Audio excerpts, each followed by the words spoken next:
Good afternoon, everybody, and thank you for being here. I'm a semiotician and a market researcher, partner of Edford brand. First of all, I apologize for my English and hope to be sufficiently clear. It's a great pleasure to talk about such an interesting topic, and I agree with Erika. It was a very interesting presentation.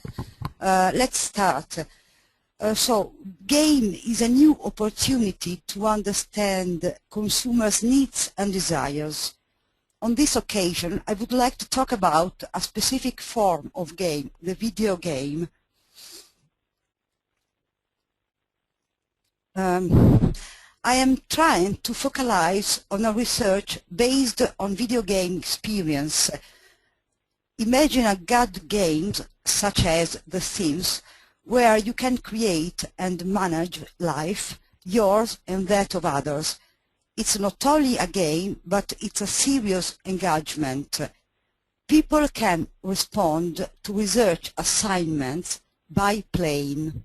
It's a serious engagement because it's an embodied experience where you can move and operate inside.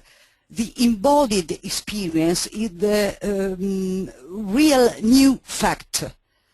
10 main evidences come out from an embodied experience.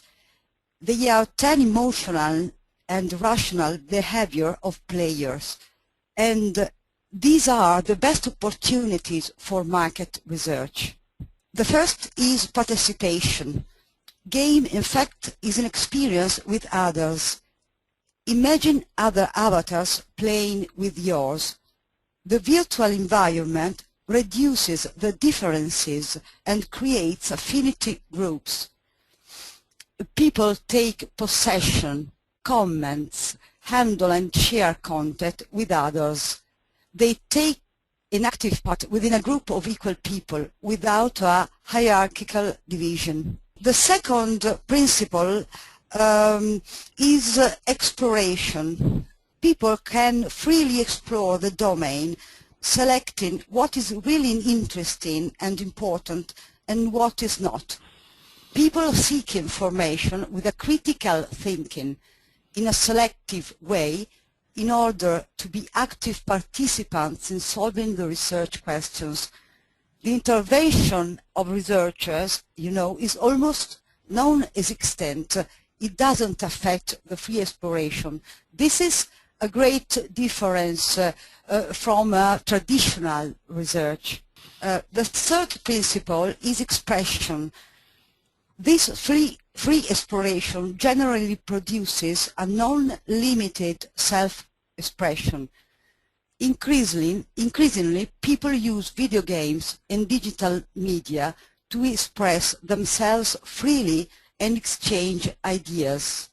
The fourth principle is exchange. Moreover, a strong exchange of ideas, of inputs. Gaming, in fact, is a strong opportunity to ask questions, exchange ideas, and work on projects with others. It's a sharing phenomenon. The fifth is simulation. The virtual domain allows the simulation by which player can operate and idealize the world. People can interpret and reconstruct dynamic patterns of what happens or what they would like to see in the real world.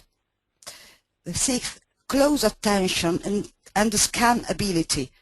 Operating inside the virtual domain means to be strongly active and conscious, attentive. People scan the environment and pay strong attention to all the important detail. The collaborative problem solving. Being active also means to collaborate. Collaboration inside the affinity group produces unexpected solutions.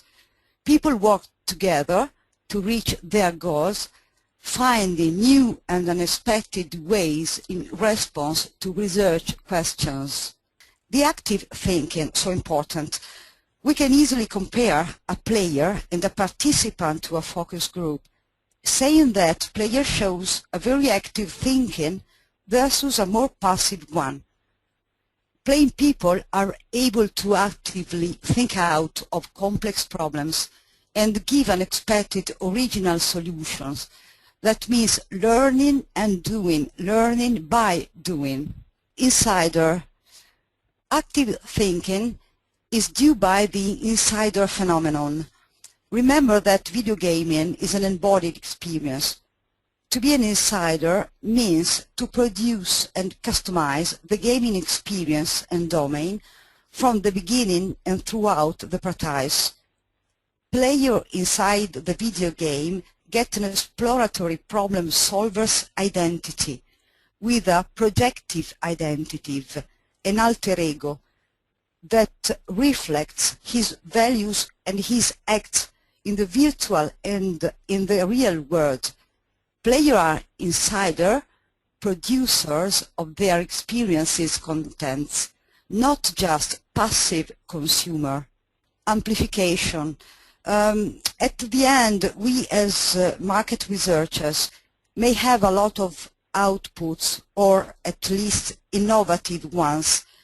In fact, video games encourage new ways of doing and thinking.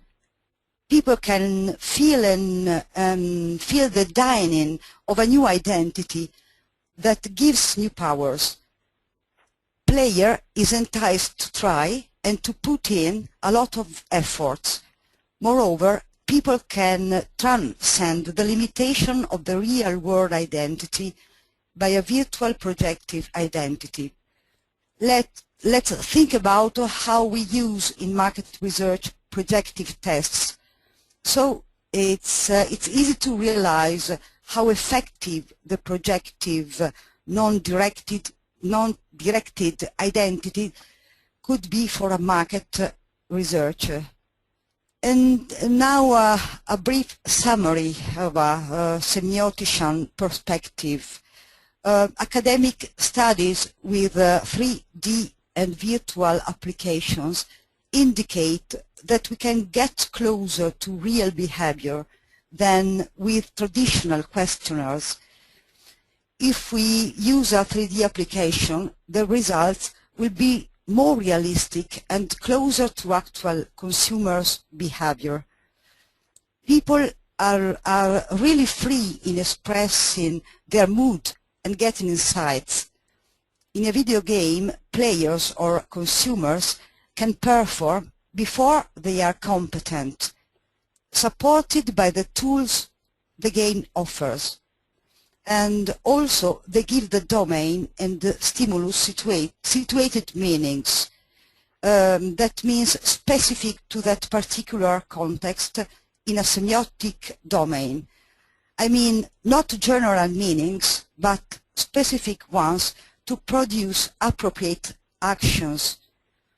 Gaming is a process not only active, but increasingly critical. Player needs to rethink some of his strategies, as well his relationship to the game. The game can encourage him to think of himself as an active problem solver who, rather than ritualizing the solutions to problems, leaves him open to finding new ways to solve new problems in new situations. That's all for now. Thank you for your attention.